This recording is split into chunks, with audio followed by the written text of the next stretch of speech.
আল্লাহর নবী সাল্লাল্লাহু আলাইহি ওয়াসাল্লাম বলছেন, তোমরা তোমাদের সন্তানের বয়স যখন 10 বছর হয়, ওয়াফাররিকু বাইনাহুম ফিল মাদাজি', আল্লাহর নবী সরাসরি বলছেন, তোমাদের সন্তানের বয়স যখন 10 বছর হয় তোমরা বিছানা আলাদা করো।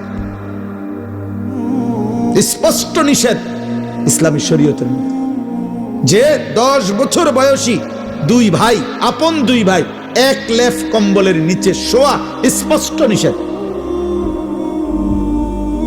10 বছর বয়সী দুই বোন, ভাই বোন, আপন ভাই বোন একত্রে এক বিছানায় শোয়া সম্পূর্ণ নিষেধ।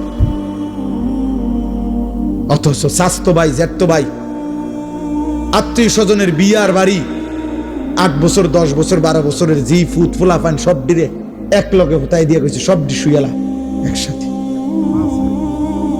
হায় রে মুসলমান, এত অসভ্যতা করে আল্লাহ পাওয়া যায়?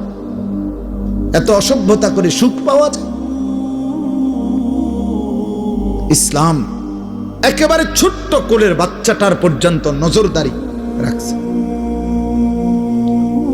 নবী সাল্লাল্লাহু আলাইহি ওয়াসাল্লাম এত গুরুত্ব দিছে যে একটা বাচ্চার নাম এত গুরুত্বপূর্ণ যে আজীবন নবীজি যখনই কারোর নাম শুনছেন এলোমেলো, আল্লাহ নবী তৎক্ষণাৎ সুন্দর নাম ঠিক করে দিছে।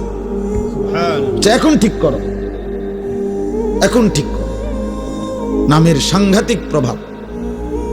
বুজুর্গানে দিন বলে, মানুষের বক্তব্যের, মানুষের লিখনির শিরোনাম দেখেই বোঝা যায় ভিতরে কি হবে।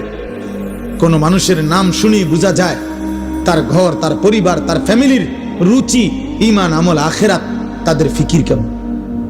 নামে তুইছে রিফন, নামে তুইছে লিটন, নামে তুইছে সফন, তো তার বাবার ভিতরে, মার ভিতরে আখিরাত পরকাল কদ্দুর আছে এটা তো শুনলেই বোঝা।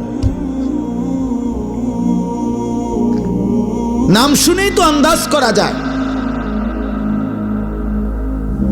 বুঝেন নাই কথা?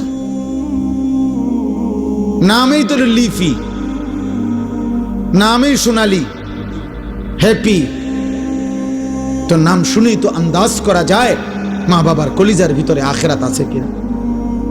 এটা আল্লাহর নবী বলছেন। একটি বাচ্চার হক, অধিকার তার সুন্দর নাম।